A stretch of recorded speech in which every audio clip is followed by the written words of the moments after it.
Welcome to the Martian Express, written and directed by Bill Russo especially for short story theater. This is Clinton James speaking. I must be honest with you. The voyage of the Martian Express has not happened. Or maybe it has happened, and we just don't know it. After the story, you be the judge. The great rocket is streaming ever upwards, heading for the red planet. We take you now inside the amazing Martian Express. Captain Dash. We are free of the Earth's atmosphere. Our exit velocity was 0.4 SL. And we are maintaining that speed at maximum fuel efficiency. Lieutenant Jones, I don't really like that new scientific speed of light measurement. Just tell me how fast we were going in good old miles per hour. Captain, 4 is a fraction of the speed of light. It translates to 4/1000th of the speed of light. Or using the old scale, we are traveling at 25,000 miles per hour and are on schedule to arrive in Mars' atmosphere in 88.6 days. Very good, Lieutenant. Let the navigator take over your post now. Then get the aeroponics crew up and running. I want fresh corn on the cob, tomatoes, lettuce, cucumbers in the galley in 25 days. Tell the fuel restoration team to immediately start charging the solar cells. We only have enough solid fuel to get to Mars. Going back home, we're going to have to rely on solar. But I want full solar power right now. We'll use it as a backup if we have any issues with the solid fuel propulsion systems.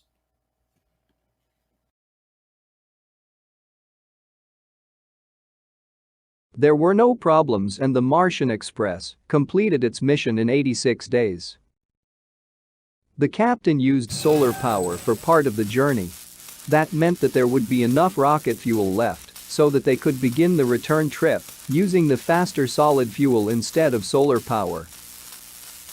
Shortly after landing, the captain assigned Lieutenant Jones the job of forming an away team to send out on an exploration of the Martian surface. Mr. Benson, you and Miss Landry are going to be the first humans to explore the surface of Mars. Get into your gear and be ready to go, just as soon as the dust storm stops. I'm all zipped up, Eve, and ready to go. How about you? Are you ready to walk on Mars? Yes, Adam. I am ready. Isn't it ironic that Lieutenant Jones picked us to be the first people on the surface? Well, it's karma, Eve. In the crew there was just one Adam. That's me. And just one Eve. That's you. And really, who else but Adam and Eve should be the first people on Mars? Okay, Adam. You go first. I will be right behind you. It's breathtaking, Eve. Think of it. We are the first living creatures ever to walk on this surface. It's like an enormous, endless graveyard, Adam.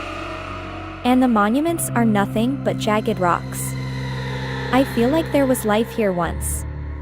But if there is anything left that once was alive or is alive, it must be deep underground. Either that or it is so small that we cannot see it. I think it is magnificent, but we better start gathering samples of the rock and soil. Or Lieutenant Jones will have us scrubbing out the latrines for the next 3 weeks. Adam and Eve, along with other crew members, continued exploring the surface of the angry red planet. Soil and rock samples were taken. An area of 10 square miles was thoroughly explored and charted. The duty at first was awe-inspiring. But the novelty of walking on a big rock 225 million miles from Earth quickly wore off. Life on board the giant ship was made a little easier thanks to the aeroponics lab. Aeroponics is like hydroponics, but instead of the plant roots being submerged in water, the roots are sprayed with an enriched special nutrient solution. The roots grow not in soil or water, but in air. The result is speedier growth of the vegetables. And on board the Martian Express, the aeroponics crew was able to turn out bumper crops of more than a dozen different types of vegetables.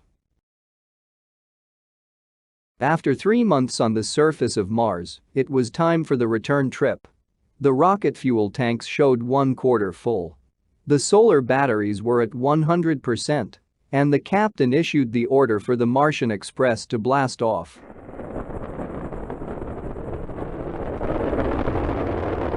Within 60 seconds, the ship reached exit velocity and was soon at top speed of 25,000 miles per hour.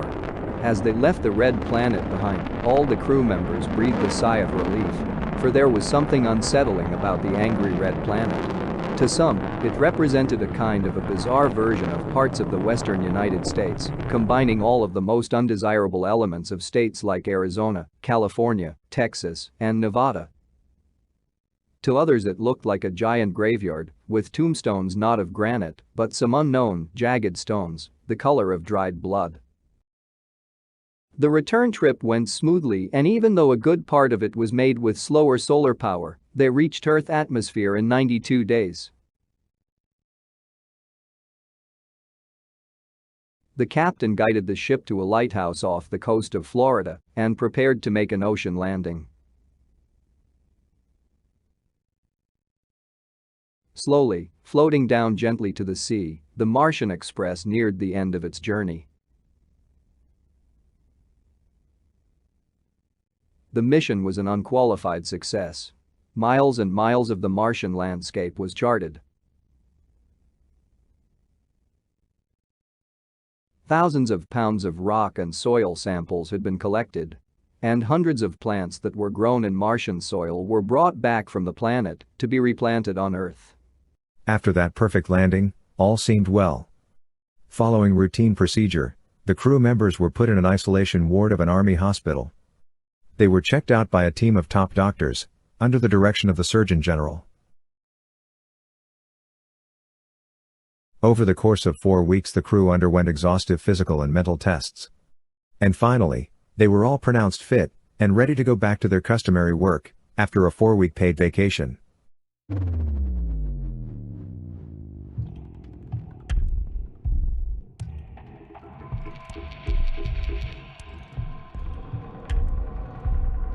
Shortly after they were released from the hospital, the astronauts began to notice odd symptoms. Their vision was strangely affected.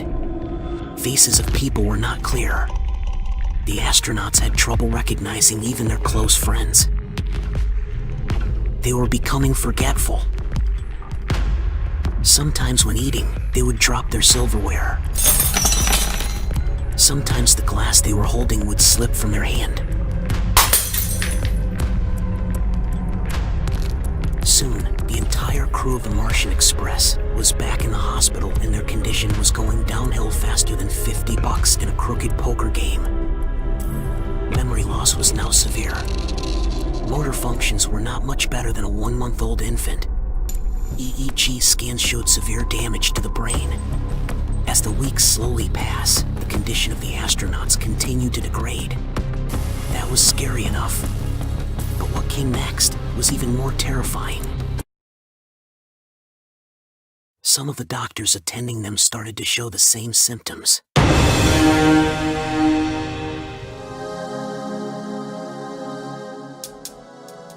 The condition of the astronauts continued to degrade.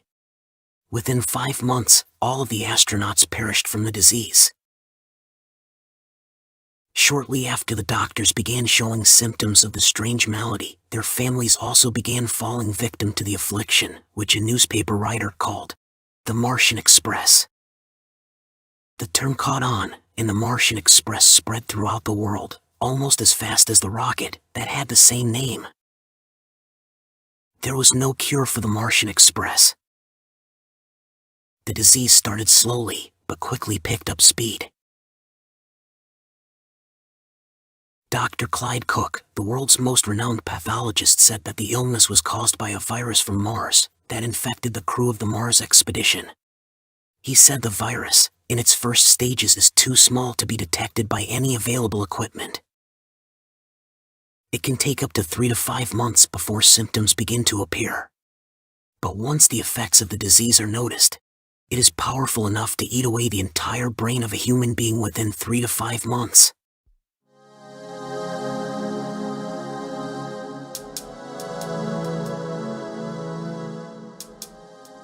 Dr. Cook was working on a cure and making progress. Until he too fell victim to the brain eaters he was trying to kill. Across the world, all commerce stopped. There was no more farming or food production. Within 3 years, all human life on the planet was gone. Every single person had been killed by the brain eaters. Within days of the death of the last man and the last woman on Earth, the Martian Express did indeed start to attack all the animal life on the planet. Millions and millions of voracious, brain-eating members of the Martian Express began to worm their way into the brains of the cattle, the chickens, the horses, and even the whales, the sharks, the birds, the possums, and even the snakes.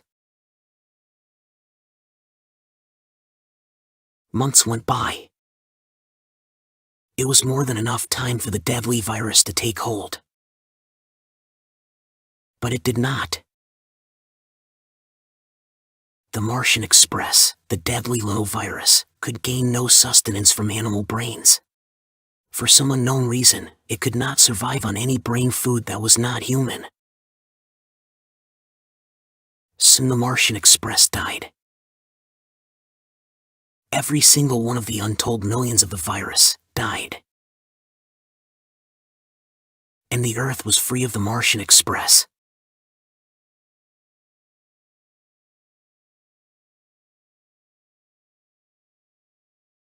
Humanity on planet Earth was destroyed by the Martian Express. But the rest of the creatures on Earth survived. With humans gone, the apes were the most intelligent species on the planet. Over countless years, super apes began appearing. Apes that were less hairy and more brainy.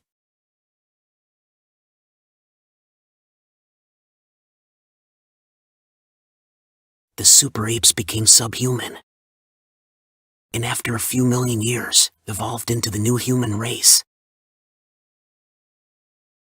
It is that race to which we of the present day belong. We are the second race of humans on planet Earth. And now in the 2020s, we are poised once again to sail our flying rockets to Mars. Mars 38 million miles away.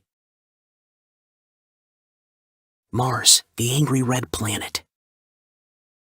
Uninhabited by creatures like those on Earth, but still inhabited by a peculiar virus.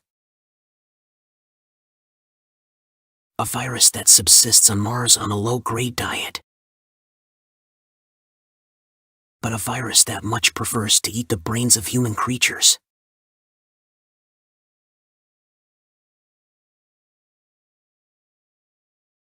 Beware, Earth. You have been warned. Beware, people of planet Earth. Beware. Beware of the brain eaters. They are waiting for you. Beware the Martian Express.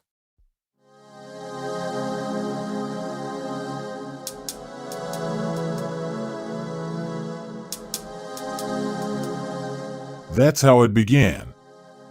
The conquering of a distant planet by an intelligent virus from Mars.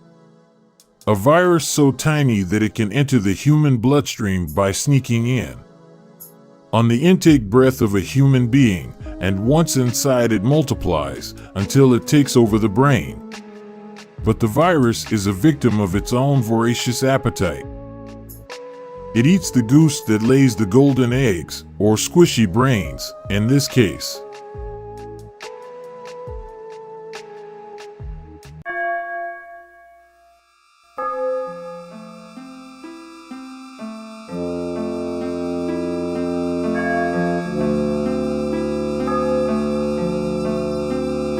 And so closes The Martian Express. written and directed by Bill Russo for Short Story Theatre. Short Story Theatre is available on YouTube and on all podcast sites through our home network, Spreaker. That's speaker with an R after the S. Spreaker. Join us again soon. Won't you?